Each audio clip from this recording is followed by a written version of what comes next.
Welcome to Gamecock Pod Live. For the next 3 to 4 years, I'll be committed to the University of Gamecock. This is Rodgers again to the 25, 20, 15, 10. Rodgers scores! Ball abandoned and gone. Jackie Bradley Jr. delivered for the Gamecocks. Lost it up, looking for Kelly. Touchdown! Can you believe it? And South Carolina is sending shockwaves through the SEC. Frederick plays it in at the buzzer. That's a win! Unbelievable! I don't believe it! And now, live from Studio 54 of the Gamecock Pod Studios, here's the Cockfather himself, Keith Alsep.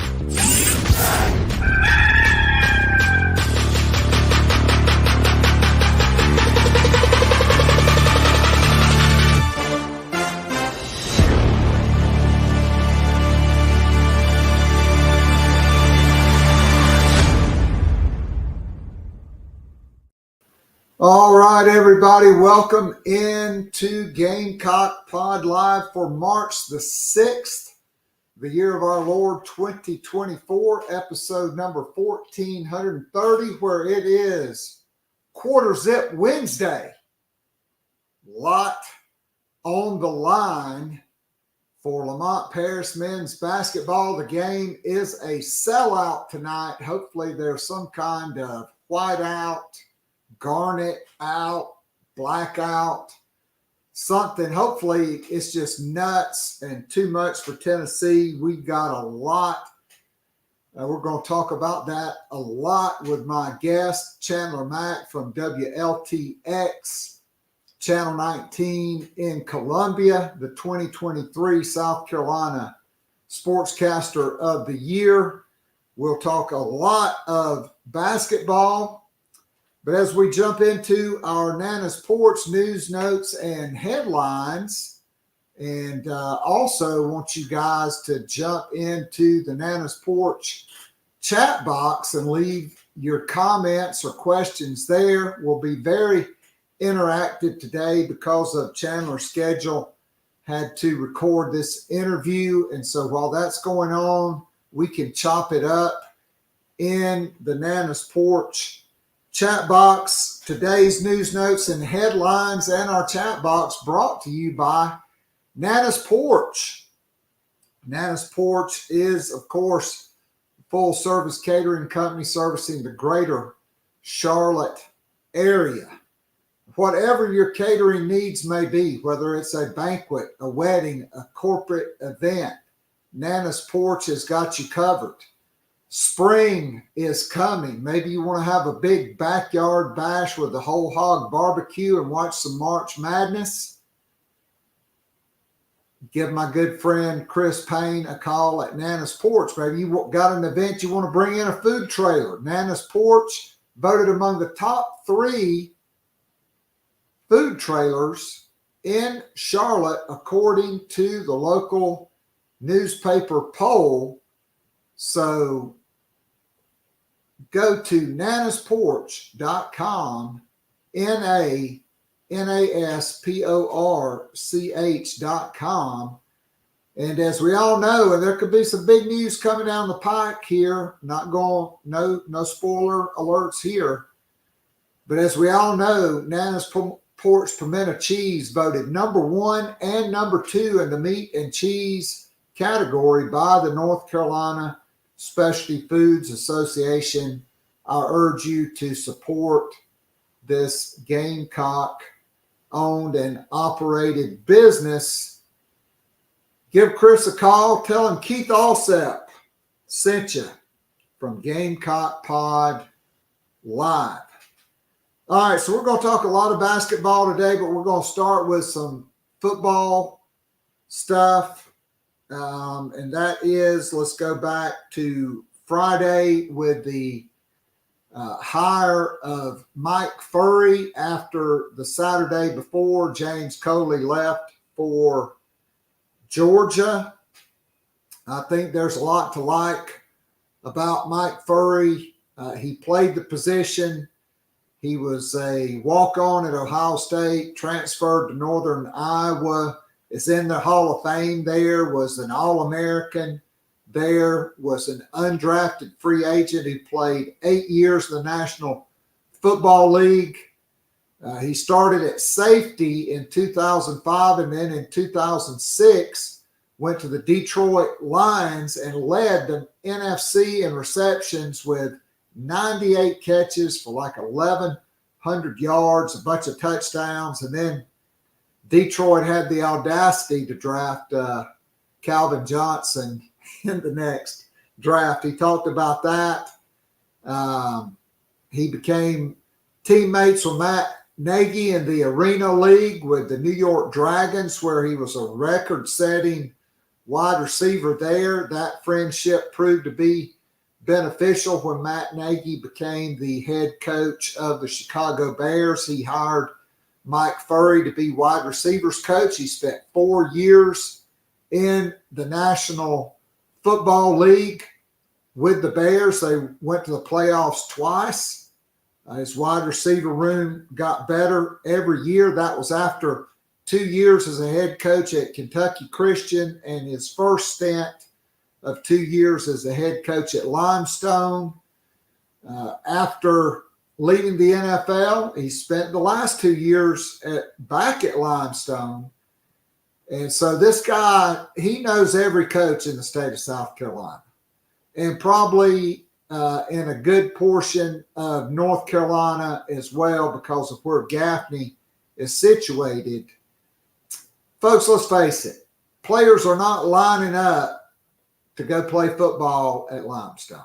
You've got to mine every high school off the beaten path, try to find players, be able to recruit players, and as he said at his press conference, manage 205 player roster, okay, with limited scholarships that you're splitting up, kind of like they have to do in baseball. They won, I believe, 8 games each of the last 2 seasons, and I see a lot of Sean Elliott in this guy. Mike Furrey seems like a fiery kind of guy. He's got a great story to tell. I thought the best quote from his press conference, he said, development is not a coach's decision, it's a player's decision. Players have to want to get better. And he talked about being around a lot of gold jackets. Well, that's what you get when you're inducted in the NFL Football Hall of Fame. And being in a lot of practices and a lot of walkthroughs and watching a lot of gold jackets take notes. And certainly I think all of that adds to, you get a guy with, 6 years of head coaching experience, 4 years of coaching the National Football League, 8 years as a player, the National Football League. A guy who spent 4 years in the state of South Carolina, getting to know a lot of the high school coaches in the Carolinas, Georgia, probably Virginia, Florida, as well as Limestone, went everywhere to try to find players. And let's also not forget that Shane Beamer, he had ammunition and he cast plenty of shade and some aspersions on the lack of recruiting and development of Justin Stepp, and on wanting guys who want to be at South Carolina and want to win championships at South Carolina, not go back to Georgia where it's the path of least resistance. I said it last week, I can't be mad at James Coley. Honestly, if I was him, I would have probably done the same thing. I think, they basically doubled his salary. His kids spent 4 years in Athens, got a lot of friendships. Instead of them moving to another brand new city, they get to move back to a place where they spent 4 years, have friends, have memories, and let's face it, work for the best football program in the country. So now, hopefully this is the staff.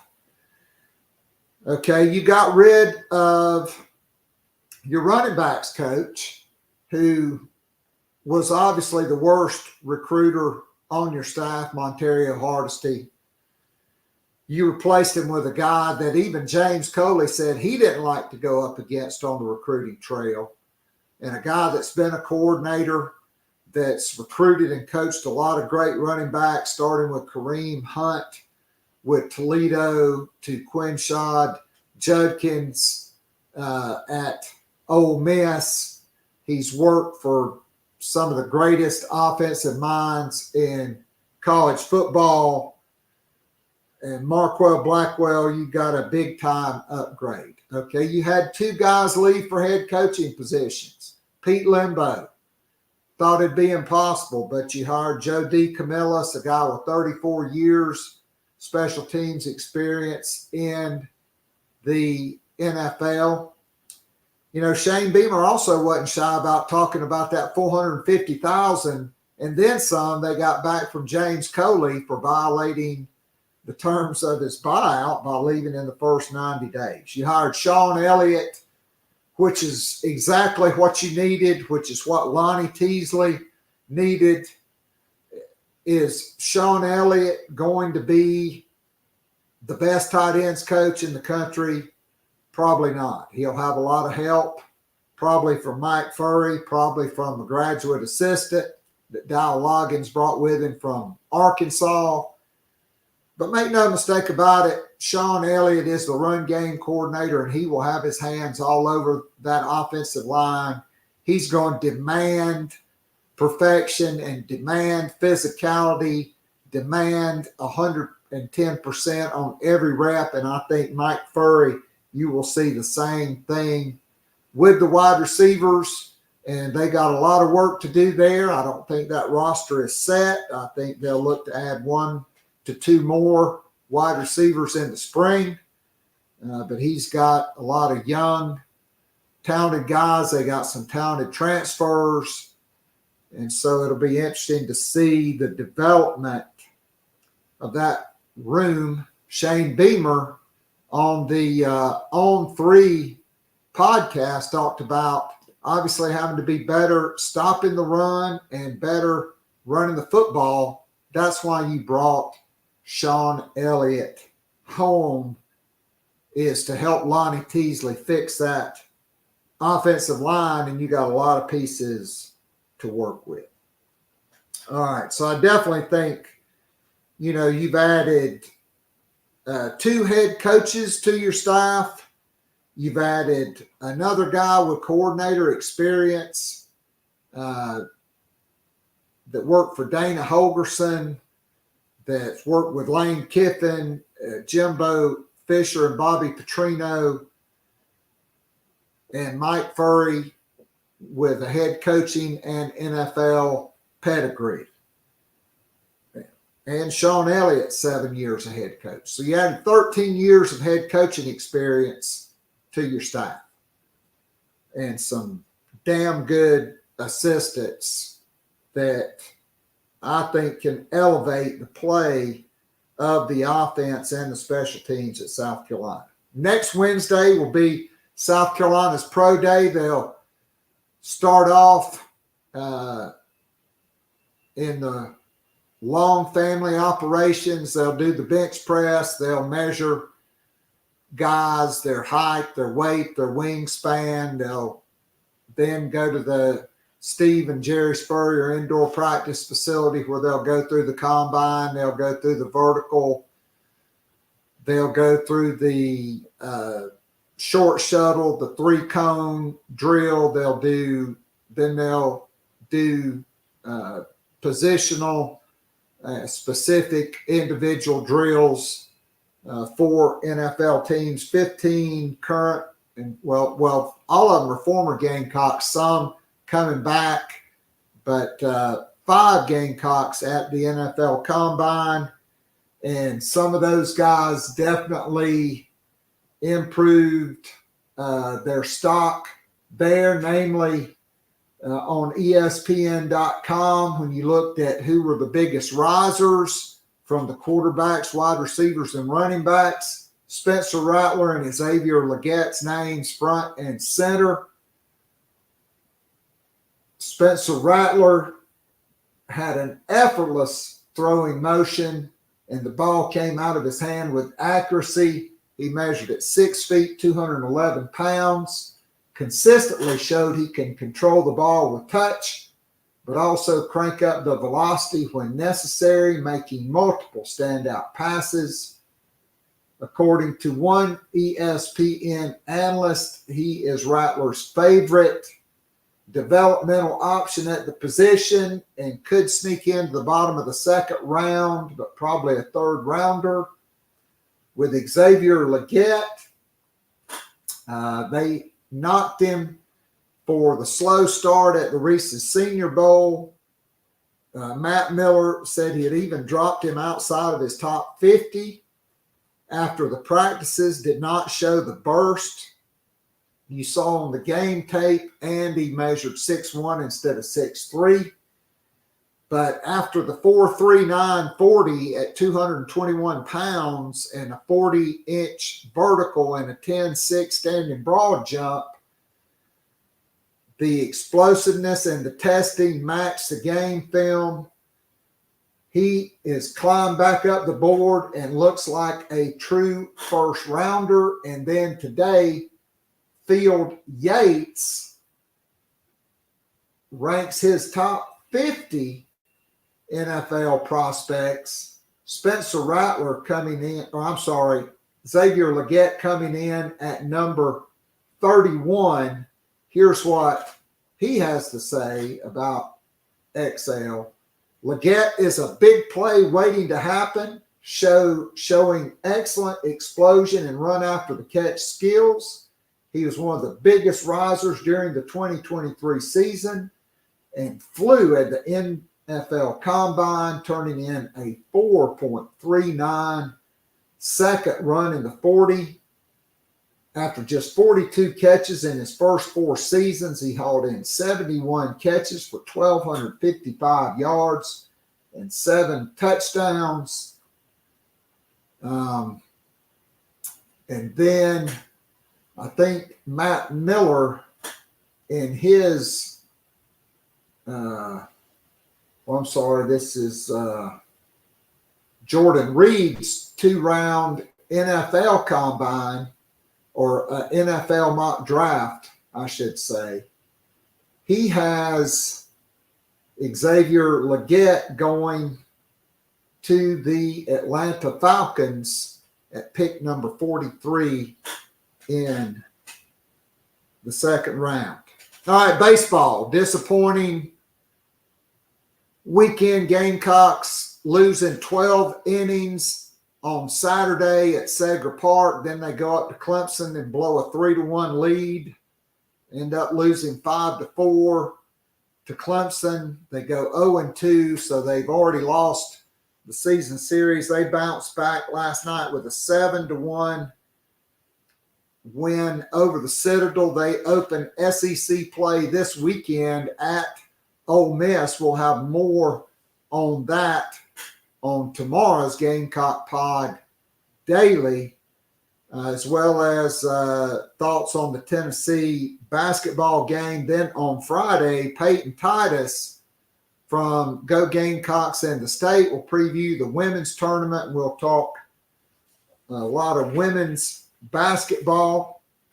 Women's softball ranked number 22 in the nation. They are 18-2 and will host USC Upstate tonight. Gamecock women's basketball postseason awards are out. 6 Gamecocks are winners or represented. And by the way, Ashlyn Watkins voted or named the SEC Player of the Week for last week, where she averaged 17 points and 7.5 rebounds in a pair of wins. It was historic because Watkins became the 4th different women's player to be named SEC Player of the Week, something that's never been done before. Okay, Camila Cardoso was named Player of the Week. Raven Johnson was named Player of the Week. Tahina Paopao was named Player of the Week. And then Ashlyn Watkins. So 4 different Gamecocks winning that honor. Malaysia Fulwiley named to the all-freshman team, and she was the second leading scorer. Okay, here's where I have a problem. Now, let's go through the top awards first. Angel Reese named the Player of the Year. I'm okay with that. Personally, I would have named, I thought Rakia Jackson should have been the SEC Player of the Year. Dawn Staley named Coach of the Year. The Defensive Player of the Year, Camila Cardoso. Freshman of the Year, Michaela Williams, who was a starter at LSU. She was the number 2 ranked player, only behind Juju Watkins. She had a phenomenal season, no problem with that. I did think Ashlyn Watkins was robbed of being the 6th Woman of the Year. That went to Leilani Correa from Florida. But here's where I have a problem. Let's run down the first team, all SEC here. Sarah Ashley Barker, Alabama, the Georgia transfer. Honesty Scott Graham from Auburn. Anissa Morrow and Angel Reese, both first team, all SEC. No doubt about it. Both of those deserved it. Markeisha Davis and Madison Scott from Ole Miss. Well, both of them had to figure it out. Rakia Jackson, first team all SEC. But normally in South Carolina, look, they won the league. They went 29-0, 16-0. They're the only team in the history of Southeastern Conference women's basketball to go 16-0 back-to-back seasons. Okay, never been done before. To the victor go the spoils. All right, while South Carolina placed 3 players on the second team, they only got 1 player on the first team. Are you kidding me? Are you serious, Clark? How is Tahina Paopao not on the first team all SEC when she is the leading 3-point shooter in women's college basketball? Would you take Tahina Paopao or Sarah Ashley Barker on your team if you got to pick a guard? I'm just asking. Okay, Raven Johnson, who led the league in assist to turnover ratio, even though her play did drop off the last few weeks of the season. And nowhere, not on the first team or the second team or the all-defensive team, is Breezy Hall. Breezy Hall actually, along with Tessa Johnson, they were the top 2 3-point shooters in SEC play. And as we all know, Breezy always drew the toughest defensive assignment when it wasn't playing a post player. I thought there were some snubs there. But the good news is Tahina Paopao is coming back for another season. She announced on social media on Monday, her and her dad had a call with Dawn Staley. That was put out on social media. There's probably a young lady who we'll talk about in just a second that could have been a little message for. But Tahina Paopao is considered by most outlets as the most impactful and the top transfer in the country. It's her and Anissa Morrow and Lauren Betts. Betts has missed a good part of the regular season, and she just doesn't move as well as I think a lot of people thought she would.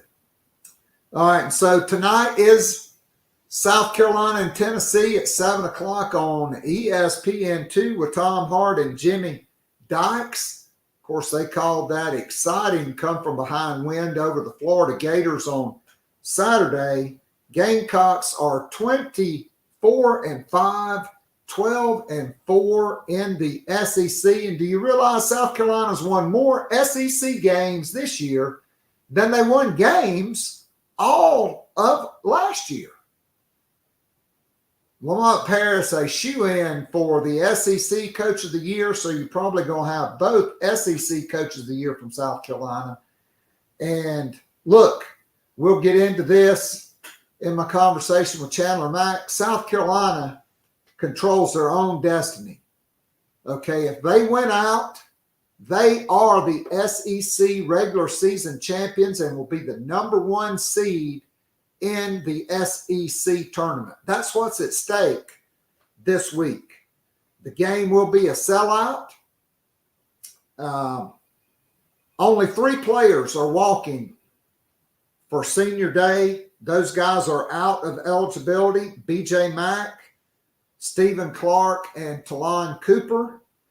Miles Studi and Michi Johnson are both listed as juniors on the Gamecock roster. And Abrima Ebo, as he's known by his teammates, he's working his way back. At some point, they will petition the NCAA. He's got a great case for getting another year. We'll see if he comes back or not. But for now, it looks like Miles Studi and Michi Johnson could be coming back. And then one sad note here, we here, and I'm sure all of Gamecock Nation sends our heartfelt condolences to the family of former Gamecock offensive lineman and Dillon native DJ Park. He passed away on Sunday. He had been hospitalized with a number of health issues, just 29 years old. And so our heartfelt condolences and thoughts and prayers are with his family. Gone way too soon. Played at South Carolina for Steve Spurrier and Will Muschamp, 2013 to 2017. And then our final news, notes, and headlines revolve around future Gamecocks. Joyce Edwards, who's not only named as a McDonald's All-American, just led Camden to back-to-back state championships, and what a performance. She saved her best for last. 27 points, 20 rebounds, and 7 block shots, leading Camden to back-to-back state championships. She was named earlier today to the Naismith High School All-America girls team earlier today. Another McDonald's All-American and Gamecock signee Madison McDaniel out of Bishop McNamara in Maryland. A McDonald's All-American. She was named honorable mention. She had suffered a meniscus injury and had surgery to repair that, so she'll miss the McDonald's game, but she'll be 100% by summer. Sarah Strong also named to the Naismith High School Girls All-America team, and Edwards and Strong, 2 of the 5 finalists for the Naismith National High School Player of the Year Award, the Girls National High School Player of the Year Award. That will be announced on Friday. And so I'll be on the baseball field, so I'll be pre-recording my show. But we'll see if she can get that award to go with, that would just be another award for her illustrious career And can't wait to see her in a Gamecock uniform on what will be a stacked squad as it looks now. Maybe Camila Cardoso is the only player you lose if, Sakima Walker decides to transfer down someplace where she can play. You got Adele Tack. There's always the portal. Plus, you're returning Ashlyn Watkins, Chloe Kitts, Sanaya Fagan, as well as adding Joyce Edwards, who is a power forward, and then Adele Tack, who's a 6'6" center. And there's no telling who else Dawn Staley could add between now and then. All right, so you see at the bottom of the screen, today's show is sponsored by 5diamondbotanicals.com, your go-to supplier for CDB products. Okay, 5 Diamond Botanicals, mind, body, and spirit. This company was founded by a healthcare professional with 28 years of experience and founded on the principles of honesty, transparency, and producing products for all consumers. And all of their products are derived from hemp that is 100% organically grown and sourced here in the USA. 5 Diamond Botanicals, a number of our patrons on Gamecock Pod Daily have ordered from them. You tell them Keith Allsep sent you, you'll probably get a discount. Maybe you'll get something free thrown in there. But they have a whole line of products from the Nano Salve, the CBD Nano Drops, sublingual drops that you go under your tongue, the gummies, the roll-on for my knees, the salve, which really helps. I got a really tight groin that I ripped in 2006. It helps with that. It helps the soreness in my lower back. They got a full line of products, bath bombs, body lotions, hand lotions for the ladies of the house. The gummies are delicious. They can help you wind down your day and fall asleep. And then those sublingual nano drops help give you a really good night's rest. So go to 5diamondbotanicals.com. That's FIVE, diamondbotanicals.com, proud sponsor of Gamecock Pod Daily and Gamecock Pod Live. All right, bear with me. Jump in the Nana's Porch chat box and let's get to our interview with Chandler Mack.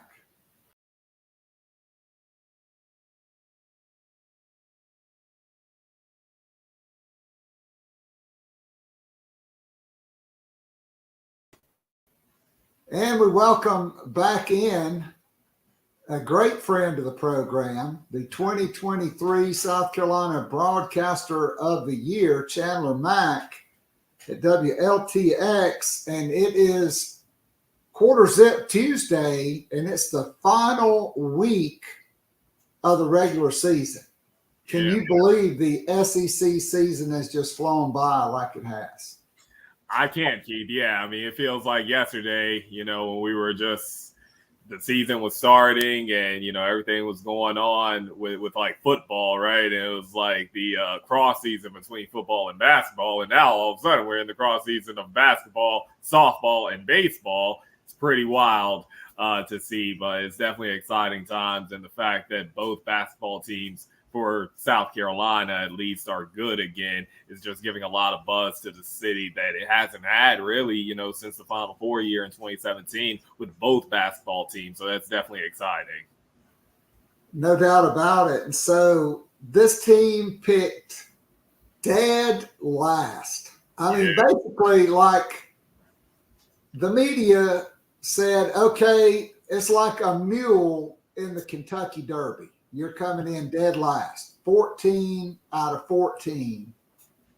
Lamont Paris pushed back on that, which I thought out of the jump told his team, I got your back.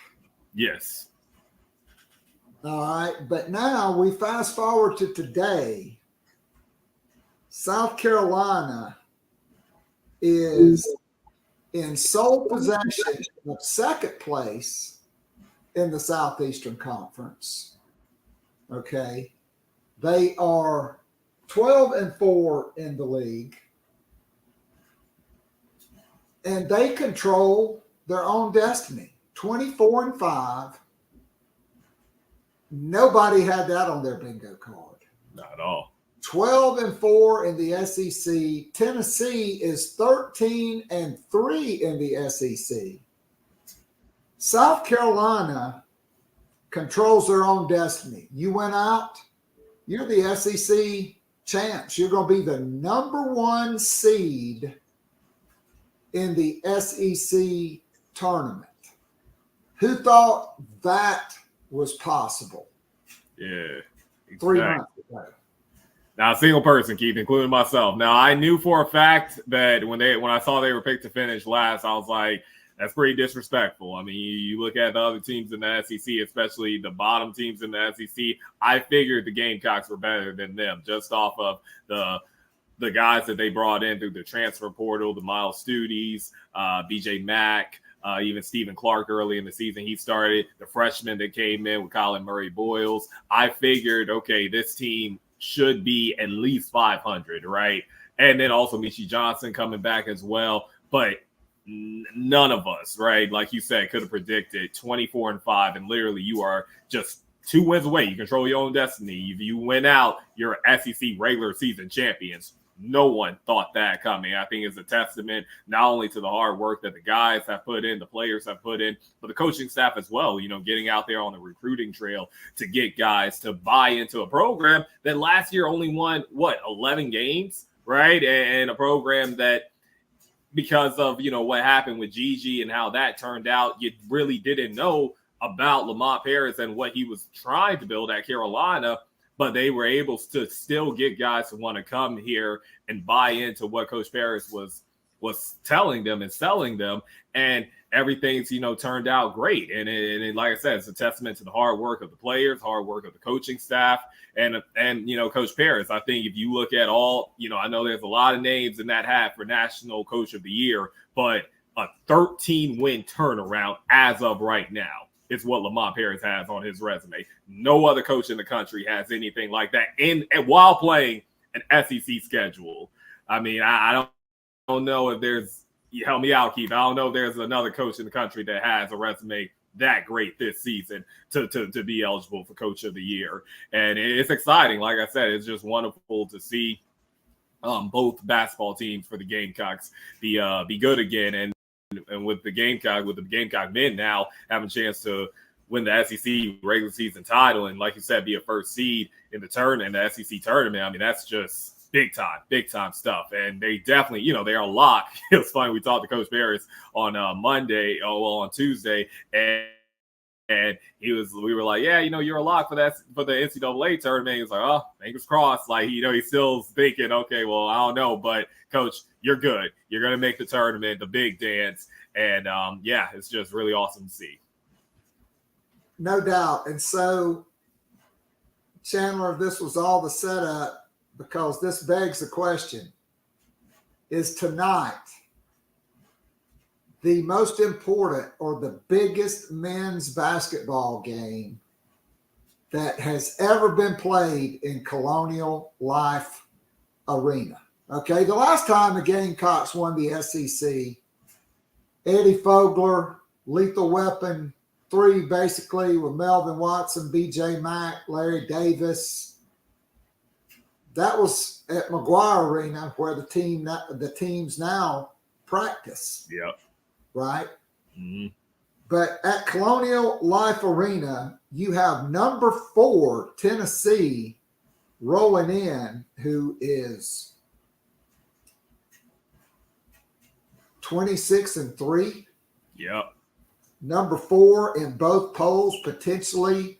Look, they have a lot riding on this. They have a potential number 1 seed and the SEC championship and that number 1 seed riding on that game tonight. Yep. And so is this the biggest men's game? Because I'm going to go back to 2020 and the women's basketball game against UConn. You've never beaten UConn. Colonial Life Arena was just nuts. Yes. 18,000 people. I think UConn only scored like 2 or 4 points in the first quarter, and South Carolina just boat raced them. Gino Auriemma, in his press conference, very colorful language talking about, well, every once in a while it's just okay to say a team just played better than UConn. But that was a monumental win, regardless of the fact you had a national championship for Dawn Staley. Mm-hmm. You had never beaten the standard bearer. Yes. And so to me, up until this point, that has been the most important game played in Colonial Life Arena. But tonight for the men, with everything that's on the line, your thoughts on just where this game is in South Carolina basketball history playing in this arena?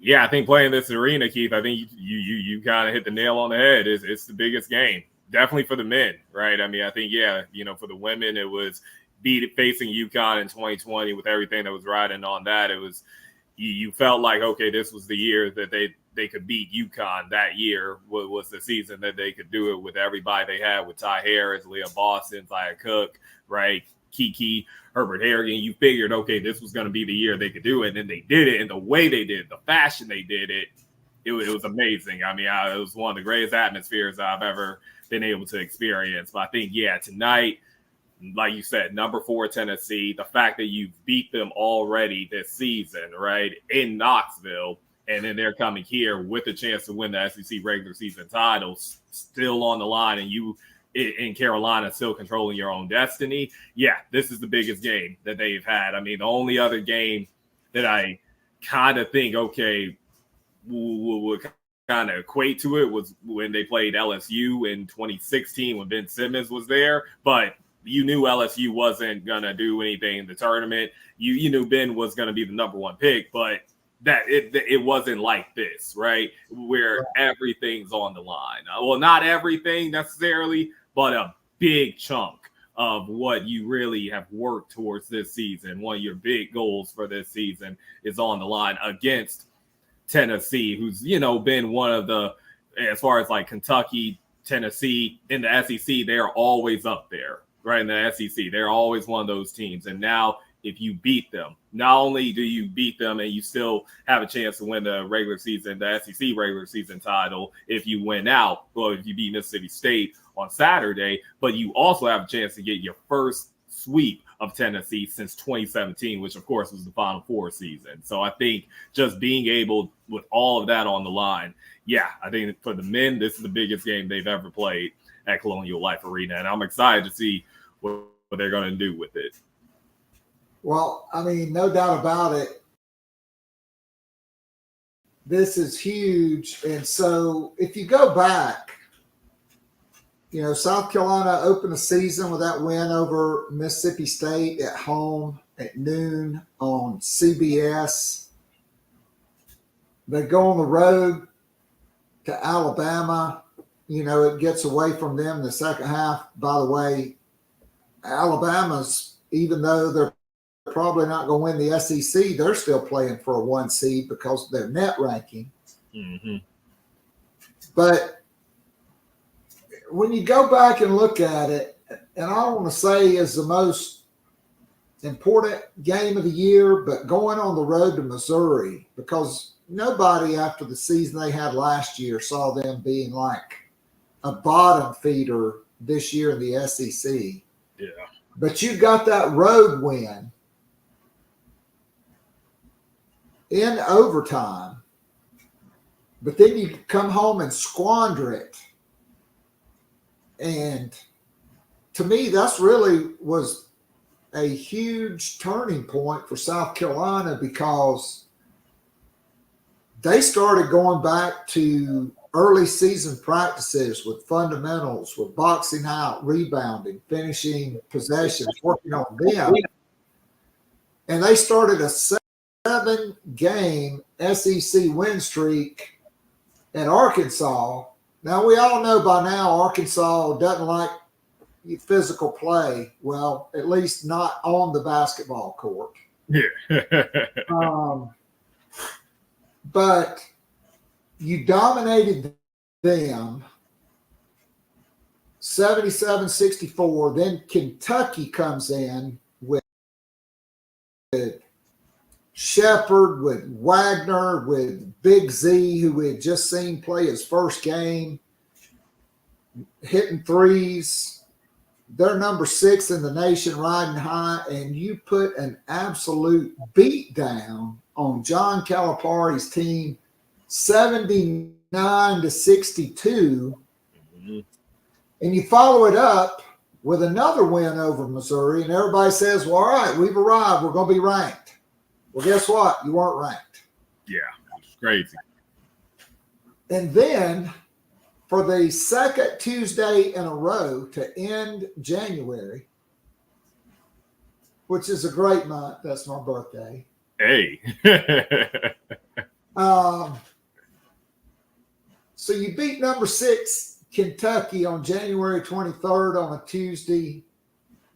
You get Missouri on Saturday. You're not ranked. And what do? You go to number 5 Tennessee on Rocky Top with Dalton Connect, who's going to be the SEC Player of the Year. Absolutely. Yeah. Jonas, Adu, all these dudes that they have. And you just forced them to play your tempo, impose your will. And somehow, some way, even though you kept making free throws, they kept getting 3 for every 2 you got. Mm-hmm. But Miles Studi knocks down 4 free throws in the final 30 seconds. You get that win, and it just ignited the team. Then yep. they go to Georgia in a revenge game, and they really beat the brakes off the Bulldogs that day to get the revenge game. Mm-hmm. All right, then you get into February. Then you get Ole Miss at home. That's a huge game. They've been playing great.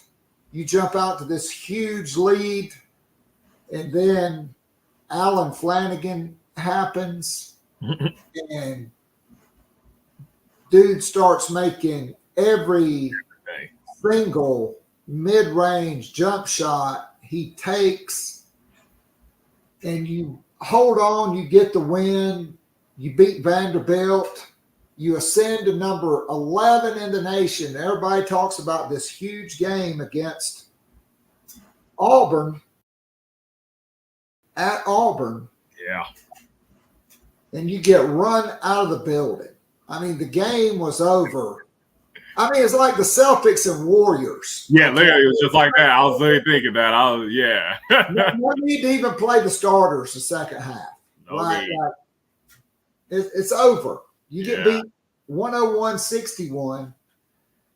And so I think we were talking about this. Then you got LSU. We were looking at all the games left on the schedule. LSU was the lowest ranked and the best chance to get a win in this gauntlet of games to end the season, because Ole Miss was going to be a quad 1 road game. Texas A&M was going to be a quad 1 road game. Florida's going to be a quad 1 game. Tennessee is going to be a quad 1 game. At Mississippi State's going to be a quad 1 game. You thought, man, we got to get LSU, and then they have a 16-point lead and blow it. Yeah. And all of a sudden you're like, wow. Yeah. I mean, I don't think they're going to not be able to bounce back, but where's it going to come? Well, A&M's kind of struggling. Maybe you can catch them, but man, Florida's playing great. Tennessee's playing. All these teams are playing great. Mm-hmm. And so this is where Lou Holtz comes into the conversation. South Carolina had ascended to number 11 in the polls. I think we can both agree this was not the number 11 team in the country. Certainly not the 11th most talented roster. Yo, they're not talented. Yeah. No respect. Yeah. Lou Holtz said, you know, things are never as good as they seem, but never as bad as they seem, but the truth is always somewhere in the middle. And so I thought it kind of balanced out for this team to drop to number 20. And they finally get the midweek off to recharge the batteries. The legs are dead. They've been through a long conference season. They've only been playing 8 guys in SEC play. And then lo and behold, they go to Ole Miss and just absolutely obliterated them, led wire to wire, led by as many as 19 points on multiple occasions in the second half. And, you know, we found out Alan Flanagan, if basketball doesn't work out for him, he's got a career in UFC. Oh, boxing. Because of that elbow he threw on Zachary Davis. I mean, let's just let that marinate, okay? Frank Martin might have got ejected for punching a player if somebody had done that to one of his guys. I mean, Yeah. the restraint that Zach Davis showed, because, you know, look, they got Cisse and they got that big 7'5" guy. You probably, you know, his reach advantage. You're not getting inside on him, right? But Josh Gray, I don't think anybody wanted to mess with him. No, it's big boy too. He packed that thing too. Yeah. I mean, how is Flanagan not suspended for multiple games for that? What's the difference between – he literally threw a punch with his elbow. Yeah. I mean, it wasn't like he extended his elbow or came down on him or did like that. I mean, he literally threw an elbow into his jaw. I mean, think of Zach Davis. He could have got a cracked orbital bone. He could have got a broken nose. He could have had his vision impaired. He could have gotten his jaw broken, teeth knocked out, all kinds of things. And the SEC's like, no, we're good. He's just out for this half. That's it. Okay. What if he would have done that to Shepherd at Kentucky or Dalton Connect at Tennessee? A little different. Yeah. Was all good. No respect. Yeah. Yes. Yeah. They you know, Gamecock's feed on that. So it's all good. No doubt about it. So as we sit here, another thing nobody had on their bingo card, right? Like South Carolina has more SEC wins than they had overall wins last year. Mm-hmm. But half of your wins have been on the road.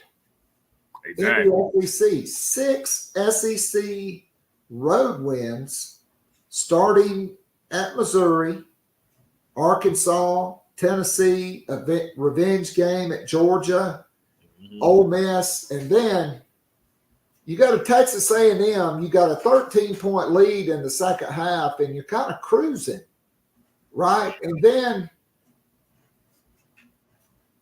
about the only thing I can criticize about Lamont Paris is he watched A&M go on a 17-1 run and take a lead before he called timeout. Yeah. I mean, all the momentum had shifted Yet somehow, some way, the Gamecocks built the lead back up to like 7 points, right? And 5 missed free. Well, as a coach, like when a guy missed the front end of a 1-and-1, we counted that as 2 missed free throws. Mm-hmm. Oh, right? Yeah. South Carolina missed a free throw on an and one. And then in the final 2 minutes, Meechie Johnson and Talon Cooper both missed front ends of 1-and-1s. And A&M starts making shots. They tied the game with 9 seconds to go. Mm-hmm.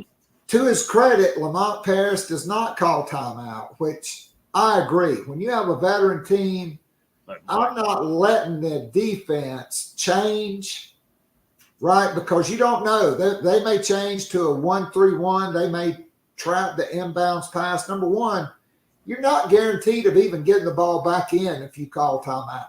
Exactly. You're not. Okay. Yeah. Then you don't know what the defense is. They know your favorite quick hitters. They're going to be defending them.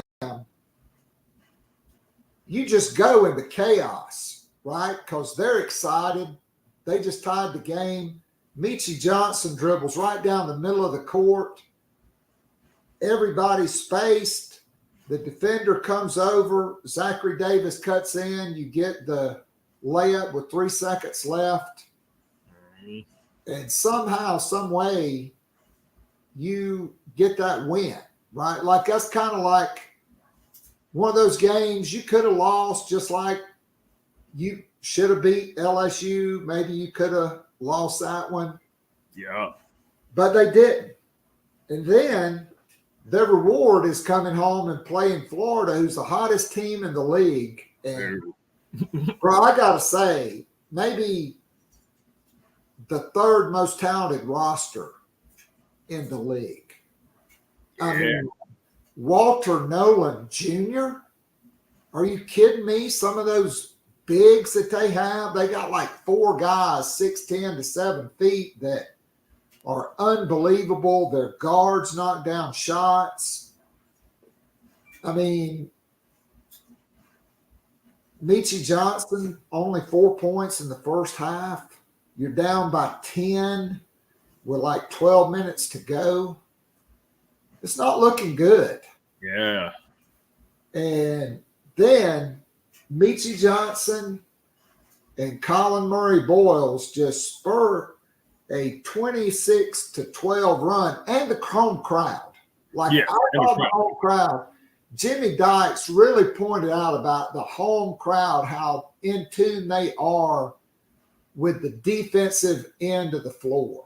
When South Carolina's on defense, the crowd really responds because this team does play great defense. And I mean, honestly, on a neutral floor, I think Florida's better than South Carolina. But thankfully, that game was at Colonial Life Arena. And somehow, some way, South Carolina rallies and, you know, make a couple free throws late and pick up that win over the Gators to go to what they are now, 24-5, 12-4.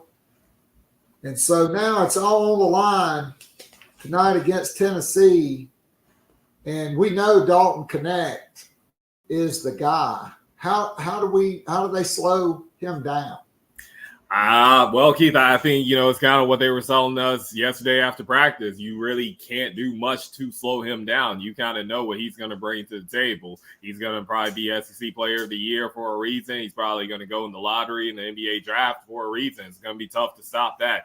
You just can't let the other guys get going. That's going to be the biggest thing.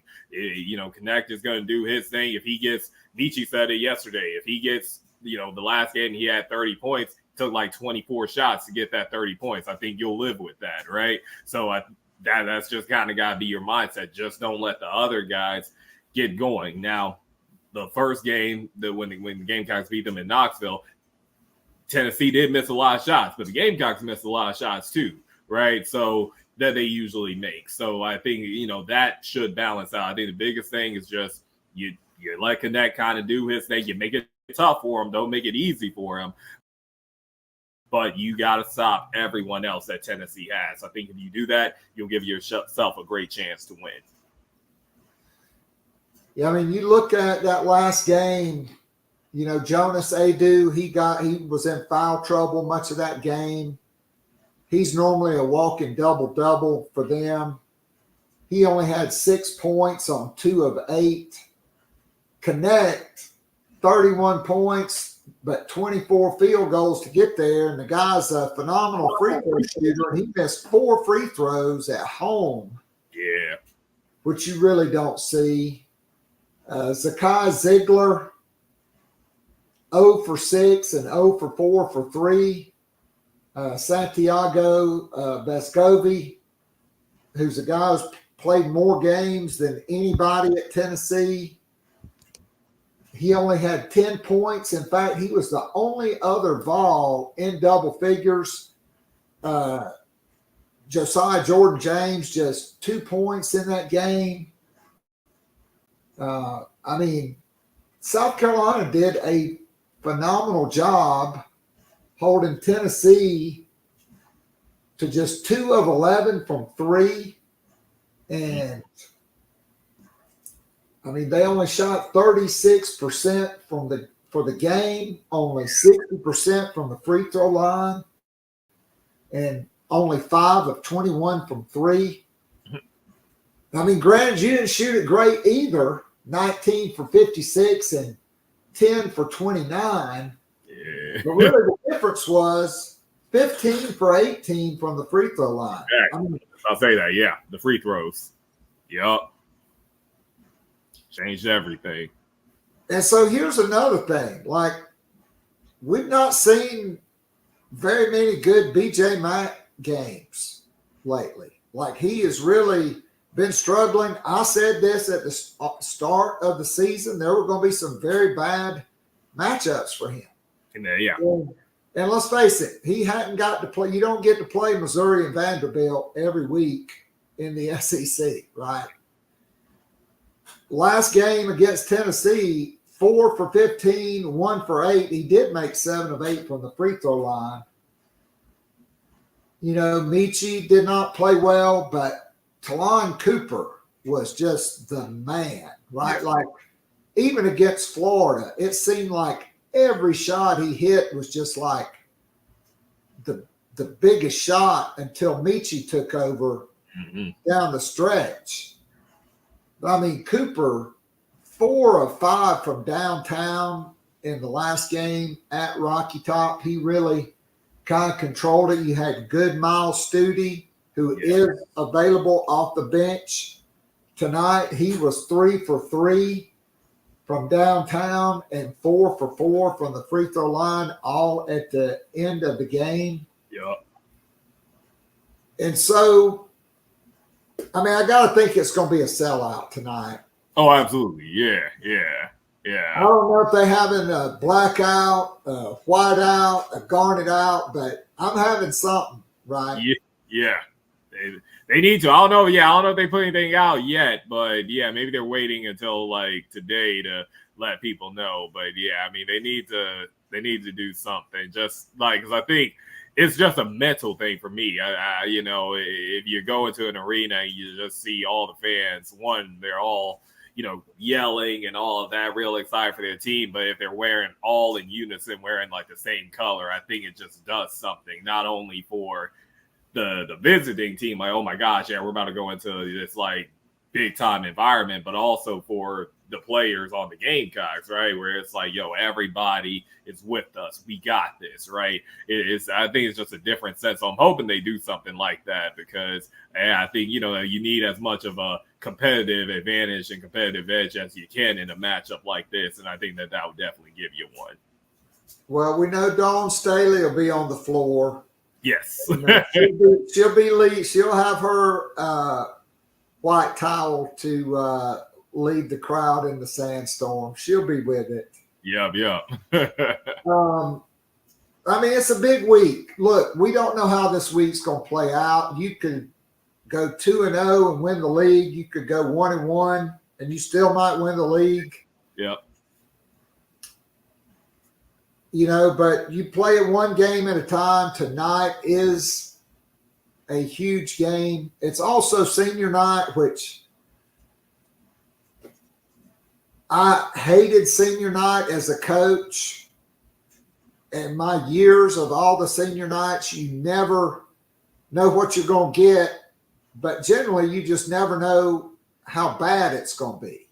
Yeah. You're hoping it's going to be good. I mean, we saw it on Sunday with the women, right? I'm not totally shifting over, but look, yeah, Tennessee's okay. They're a good team. Rakia Jackson, quite frankly, I thought should have been SEC Player of the Year. Yeah. But South Carolina had their worst statistical game of the season on senior day.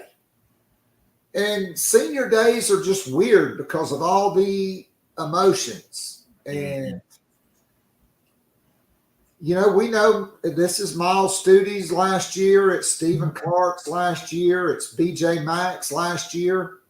I did notice this, that USC Sports Information has started to list Michi Johnson as a junior. So I don't know if he's planning on walking for senior day. But they did say yesterday, Lamont said yesterday that right now it's just going to be those three. It's just going to be Studi, BJ, and I think, who was it? Steven. I think it was Stephen Clark. Yeah. He said that he doesn't know if anyone else, but he also said he left it open. He was like, you know, they tell me these things last minute, so it could be somebody else too. So, well, we don't know. And then Michi, we asked Michi about his future plans too, and you know, he gave us the usual. Well, I'm just focused on, you know, the next day right now and all of that. So we'll see. We'll go out there tonight on the court and we'll see who's all gonna walk. Yeah. And so I have to say, right, like Zachary Davis signed with South Carolina. Frank Martin got fired. He could have gone someplace else. I mean, this guy has really been a catalyst and a difference maker. And I think the last time we talked, we both said, you know, really wish he just wouldn't stand in the corner and shoot threes, that he'd be more aggressive and go to the basket because of his length and get the free throw line. Yeah. He's embraced that. He's done that. I mean, obviously, Lamont Paris knows a lot more about it than I do. That's been good to see. But just look, it has not been the same guy every night, right? It's been Zachary Davis. It's been Cooper. It's been CMB. Yeah. Right? Michi finally got back on the radar after being non-existent for like 3 weeks. Dude couldn't hardly make a shot. Yeah. A lot of 1-for-8s and some 1-for-11s in there for Michi. Yeah. Zach Davis has kind of been, along with Colin Murray Boyles and then Josh Gray off the bench, really calming influences and rocks for this team on both ends of the floor. Yes, yeah, Zach and Jacoby Wright too. I mean, he was another guy that Frank recruited, and I mean, him and Josh, they could have left right when Coach Paris came in, but they were like, no, we're Gamecocks. We want to stay here. We want to build here. We want to win here, and it's working. I mean, everything's really coming together for them in that regard. And it's funny because I talked to Zach during the preseason, and I was talking to him. He was telling me that, hey, I really think I could be a 3-and-D guy. I really think that I could be that person for this team. And now fast forward a couple of months, and he's literally been that guy, so much so that he's been inserted in the starting lineup, and it's been great. It's been a great move for them to have Zach in the starting lineup. So that's like really, really awesome to see. But yeah, like you mentioned, him, Jacoby, Josh, just guys who have been there right, have really, kept this thing together. And then also you have the veteran leadership of a Talon and a BJ Mack. Talon's also walking tonight as well for senior day. Yeah. So just the fact that you have that, just all those guys who are all unselfish. Like, they don't care if they score 25 points or if they score 20 points even, or heck, they score 5 points. It's like, hey, did we win the game? All of them have that mindset. And Keith, when you got guys, everybody all on one accord that have that mindset, like, look, I don't care how much I score tonight. As long as that dub is in the win column, I'm perfectly fine. You got a recipe for success, and that's what we're seeing with the team. No doubt about it. So I did think that was interesting that Michie Johnson could come back. And so Monday, Tahina Pow. Yeah. And she put Debbie Antonelli on notice, who mispronounced her name multiple times. Game 29 of the year. Horrible broadcasting. That's awful. No excuse. Yeah, I don't know how you make that. Debbie Antonelli's from Oregon, okay? She's from South Carolina. She's from South Carolina, yeah. But, there could have been a little recruiting message to that from Papa Pow for a certain player who is yet to announce. But look, the Gamecock message board mobs had thrown dirt on this program after LSU won the national championship and got Anissa Morrow in the transfer portal. And Haley, yeah. So, that was a South Carolina LSU thing. I don't think Dawn really wanted Haley Van Lith. She had her three-point shooter. Tina Pow, who, by the way, the number one three-point shooter in the country. Yeah. Not Caitlin Clark. Not Caitlin. Not even 40% for Caitlin Clark. Yeah. More on that in a minute. Yeah. South Carolina picked second. LSU, the consensus pick to win the Southeastern Conference. South Carolina loses all 5 starters. Talasia Cooper transfers to Tennessee. And, everybody's left Dawn Staley for dead, right? Pick number 6 in the AP, I think, just out of respect because they'd had a perfect season. Mm-hmm. But nobody thought South Carolina would win the SEC. Nobody thought South Carolina could beat more ranked teams than any other team in the country, which, by the way, they have. And all they've done is have another perfect season. Yeah. 29-0, 16-0 in the SEC. By the way, 47 consecutive SEC regular season wins, a 57-game home win streak.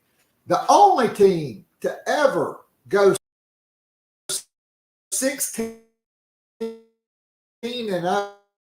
in back-to-back seasons in the SEC. Only team in history since they've been naming SEC Players of the Week to have 4 different players named SEC Player of the Week. Wow. Yet the awards come out for the team that won the league by 3 games. Usually to the victor go the spoils, right? Yeah. Camila Cardoso, the only player on the first team all SEC, yet LSU gets 2. And look, I'm not going to deny Angel Reese or Anissa Morrow. Very deserving of first team All-SEC. Mm-hmm. But I'm sorry, Marquisha Davis and Madison Scott, both of you should not have been on that team ahead of Tahina Powell or Raven Johnson, who led the league as one of the tops in the country in assist to turnover ratio. Exactly. Okay. And hey, I like Sarah Ashley Barker at Alabama, but should she be a first team guard over Tahina Powell, the number one 3-point shooter in the country? Yeah. No. I said, then you go the sixth woman of the year. Well, Ashlyn Watkins don't get that. Nope. Hell, if you'd have told Dawn Staley she wasn't going to get it, I think Ash would have been in the starting lineup. Yeah. For February. Yeah. Okay. All defensive team. Where's Breezy Hall? Yeah.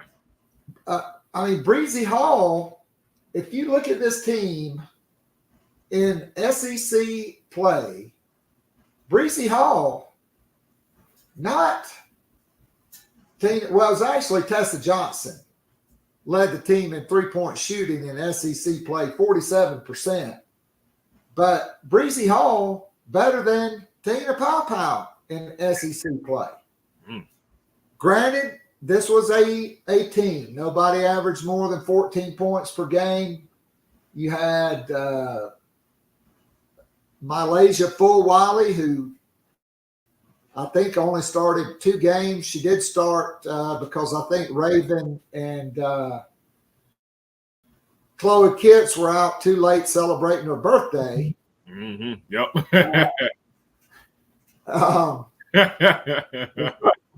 Fulwiley gets this, but she's second on the team in scoring on the year.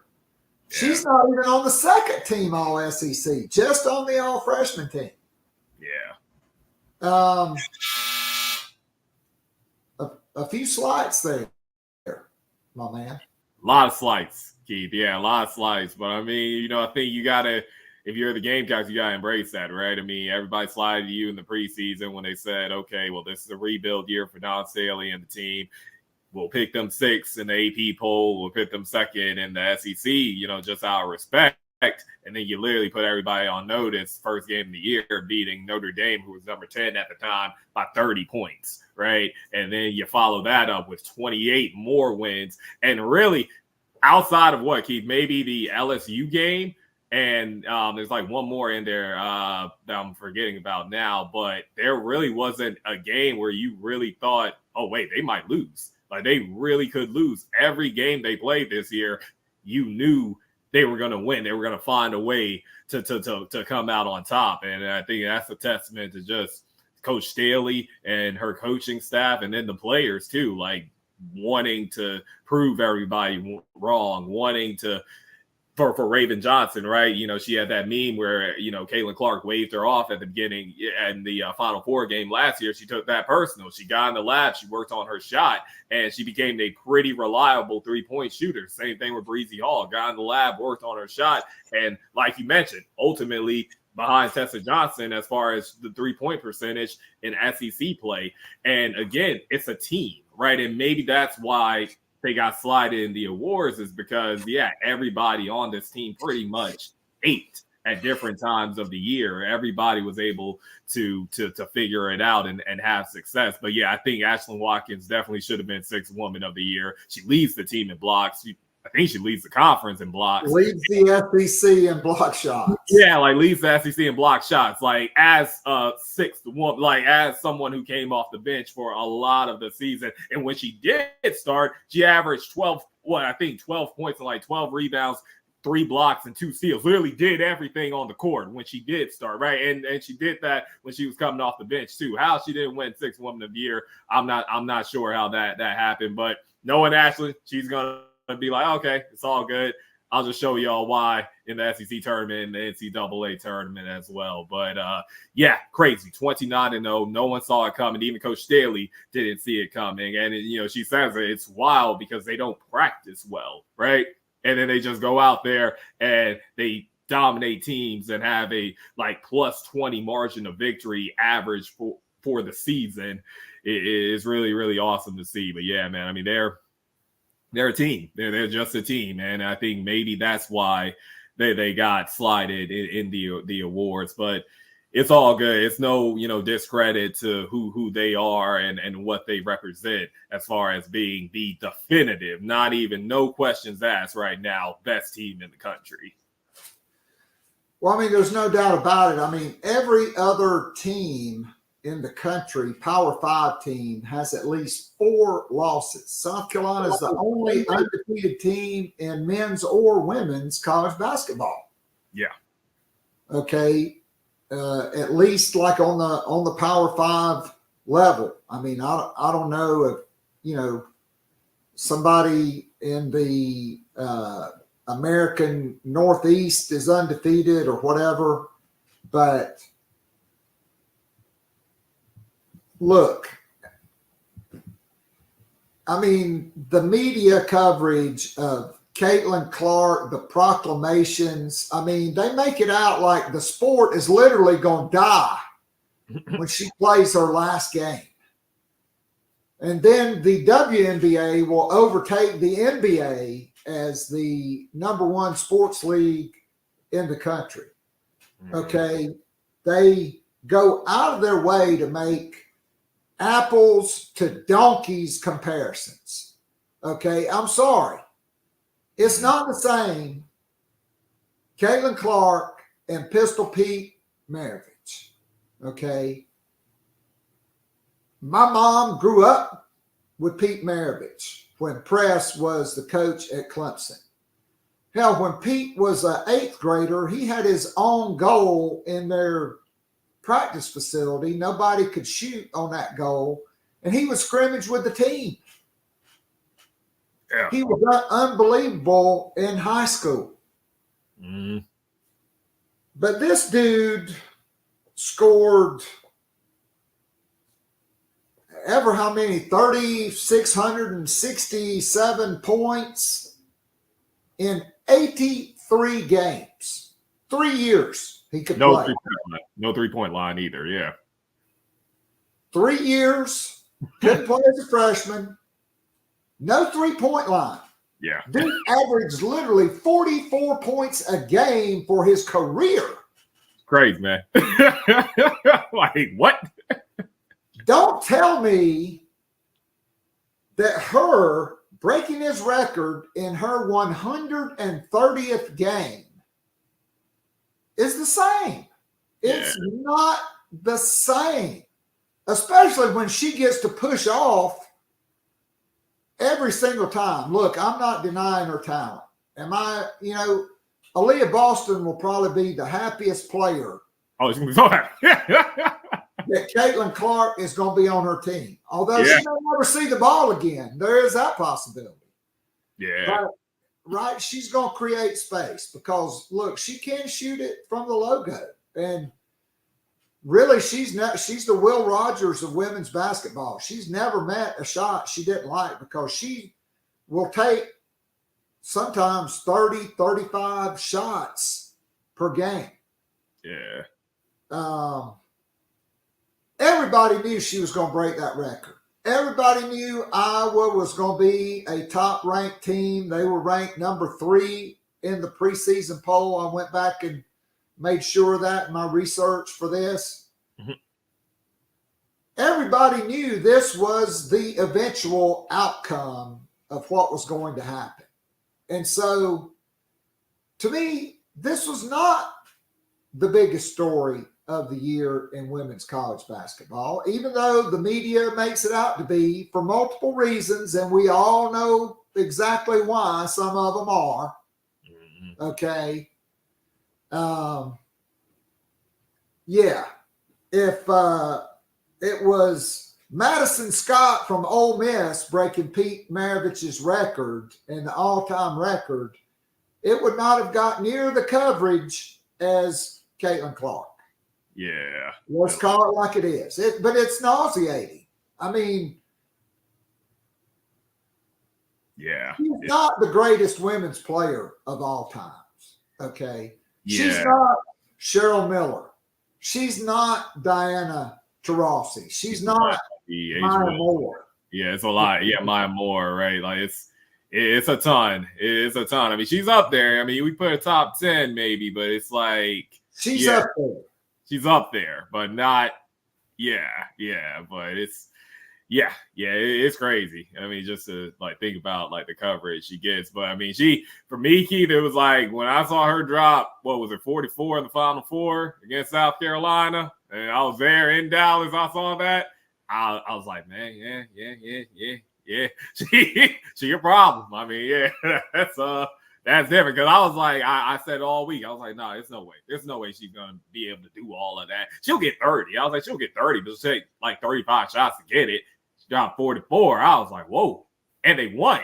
I was like, oh man, okay, nah, all right, this is different. Yeah, but you also saw on Sunday. The only game I've seen where the refs don't let her shove off every time without calling a foul. Yeah. She didn't get 44 against LSU because they called her for pushing off. They did. Yeah. It was a different thing. Yeah, when they played LSU. Yeah. And so to me, the story of the year in women's college basketball is the team that everybody threw dirt on that had no returning starters. They had a bunch of young players, for the most part, who sat and waited their turn, and one transfer who turned out to be the best transfer in the country, Tahina Pau. Yeah. And we're going to get 2 years out of her, which I don't know if we really expected that going in.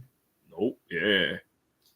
They run the table, not just in the preseason, but in the SEC. They are the consensus number one team. They're going to be the top overall seed in the NCAA tournament yet again. And we're talking about a program that has been like 114 and 149 and 3, or not. I think maybe the freshies were like 108 and 3, I want to say. Yeah. 108 and 3, and now you got 29 and 0. So you 132 and 3 the last 5 years. Crazy. I mean, yeah. I know for a fact they're 97 and 3 now in their last 100 games. They have 77 wins, SEC wins in that time. Since the freshies in 2019, 2020, which is wild. Like, what? I mean, like literally, man. It's like I think I can name the losses they've had in SEC play. I think it was Mizzou, and it was Mizzou, and then Kentucky in the championship game, and there's like one more that I'm forgetting about. But yeah, it's just at Tennessee. Yes, that one. Yeah, and that's it. Literally, like that's it. Everybody else, every other SEC team they've seen, they've ran through like it was nothing. I mean, maybe there were some close calls in there, but like I said, it was like I said earlier, when you watched the game, you knew there was never a thought in your mind that South Carolina was going to lose, and that's just dominance. So does South Carolina have both the Naismith National Men's and Women's Coach of the Year? I mean, look, I think it's a certainty at this point. Even if South Carolina were to lose the next two, Lamont Paris, hands down, is going to be the SEC Men's Coach of the Year. Dawn Staley named the SEC Coach of the Year again. I mean, she don't need a new trophy case just for that award. Yes. Yeah. But it's still, at this point, it's going to come down to the postseason for them. Can they be the last team standing? Can they cut down the nets in Cleveland, which will be the third different city in which they could win a national championship. I mean, they in Las Vegas right now, you can take South Carolina to win, or you can take the field. You get more money if somebody else wins than if South Carolina wins. That is what a prohibitive favorite Dawn Staley's team is to win their third national championship, and what easily could be right like the one they didn't get to play for. And then, quite frankly, Aaliyah Boston's squad could have won all 4 of them. They were not allowed to play for one, and then had 2 heartbreaking losses in the national Final Four semifinals. Yeah, literally. Yeah, but yeah, that's like the tough part. It's like, I'm so glad they won in 2022, but yeah, it's like, they could have won. So they could have won more, but it's all good. They got that one in 2022. But yeah, Keith, I think they have everything that they need to win another national championship this year. And if you look at the rest of the field, I don't think anyone else can beat them, can match what they have, just because you have Camila Cardozo, who's, just a dominant presence on both ends of the floor, but she doesn't have to be what Aaliyah was, where, okay, you need her to score 20 points every night. No, she can score 14 points. And then you got Chloe Kitts in the starting lineup who can give you a lot of buckets too. You got Breezy Hall. You got Raven Johnson, who's kind of the facilitator of everything, the person that holds everything together, right? And okay, if you do kind of manage, which a lot of teams have done this year, if you do manage to stay in the first quarter, right, with the Gamecock starters, hey, you got Ashlyn Watkins, Malaysia Fulwiley, and again, Tahina Powell, a part of that starting lineup as well. Tessa Johnson has really come on strong as of late, as a freshman off the bench. You have Sanaya Fagan, who can still, do things for you as well coming off the bench. You just have so many weapons that I think it's tough for you to say, okay, all of that is going to be off on one night. Like, somebody is going to have their stuff, right? And that's what makes them so formidable. That's what makes them so dangerous. It's just there's so many ways that they can attack you. And quite frankly, there's no other team in the country that has all of that has all of those answers. I think the biggest thing for them, they got to make free throws, right? They're the one Achilles heel that this team has is sometimes they can get slack at the free throw line.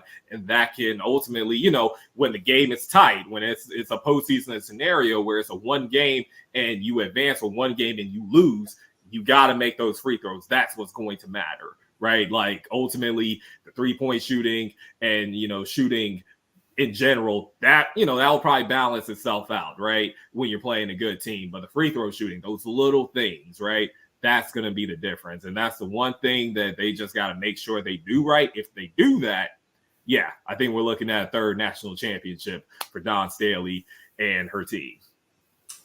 So it's going to be a big week of hoops. So one last thing before I let you go. Joyce Edwards and the Camden Bulldogs, they win another state championship. I think all she did was have 27 points, 20 rebounds, and 7 block shots. Yeah. Crazy. And she got her braces off. She doesn't look like a 15-year-old anymore. She looks like a senior now. Yeah.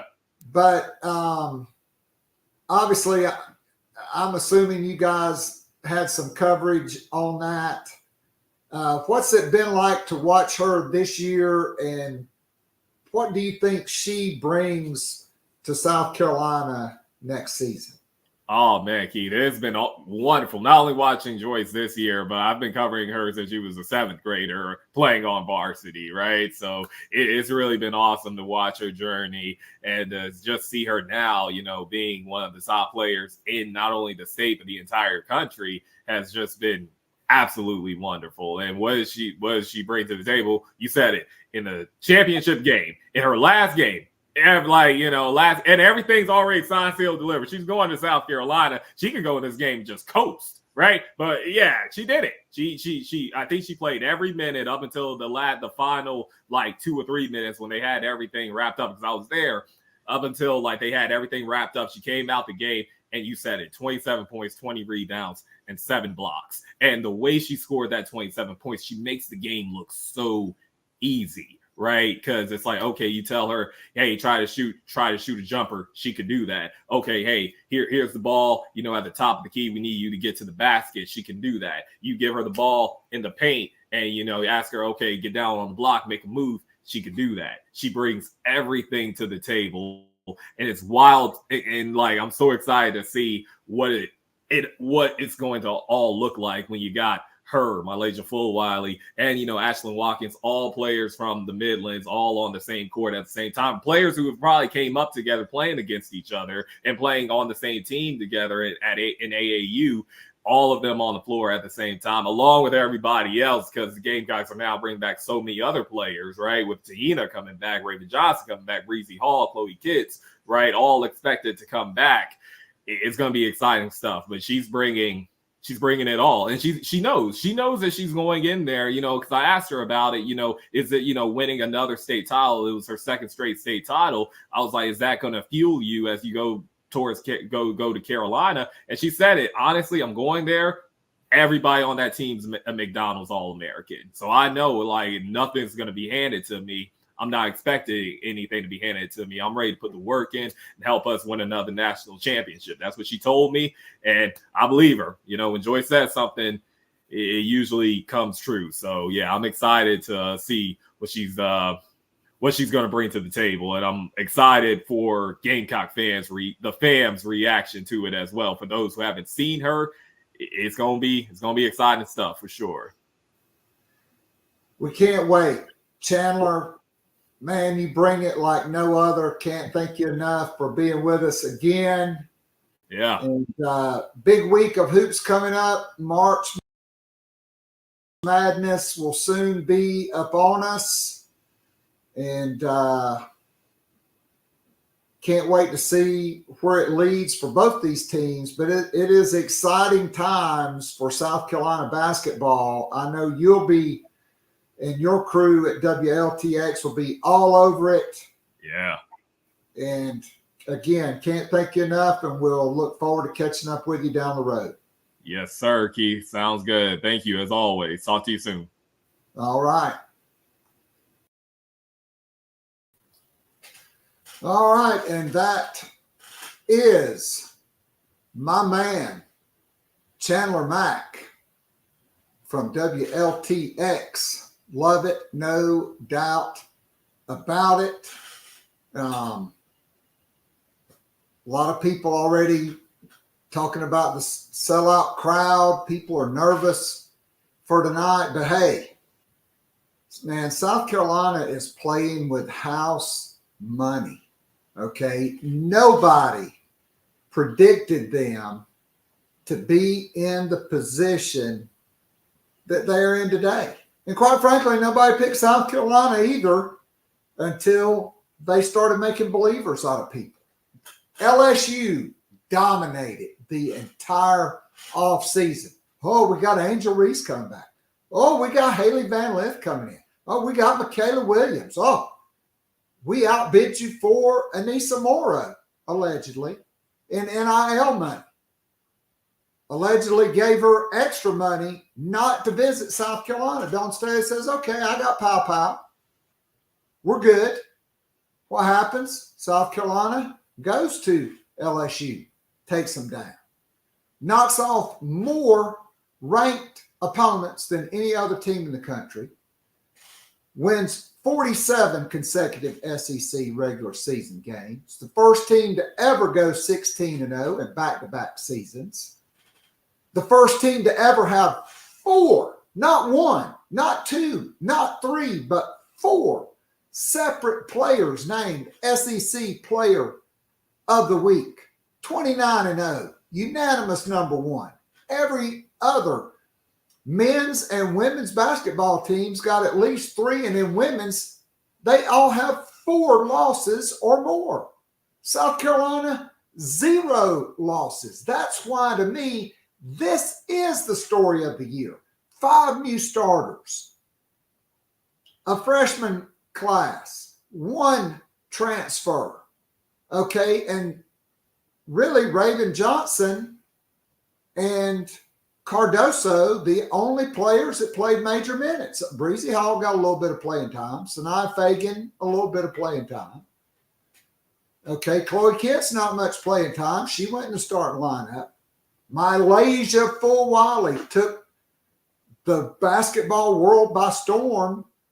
My man Ryan Rucco says the Eiffel Tower is shaking after she went behind her back around and laid it in her signature move against Notre Dame. You blow them out by 30.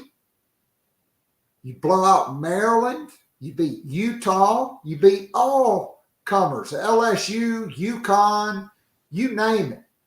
South Carolina did it. Everybody knew Caitlin Clark was going to set the record, okay, because, you know, Maud is going to let her shoot it as many times as she wants to, okay, and she's talented. I'm not taking that away, okay, but the overly dramatic articles, like she's the greatest player since Michael Jordan in the sport of basketball.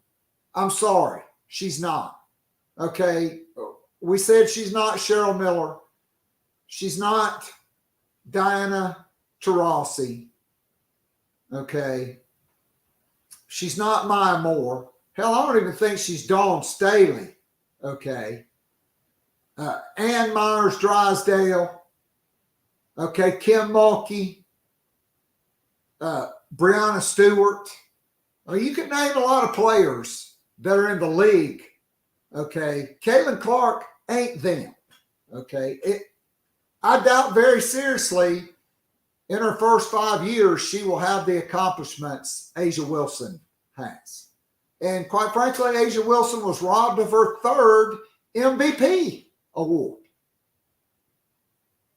Okay, South Carolina women's basketball is the story of women's college basketball this year because of just how unlikely it was.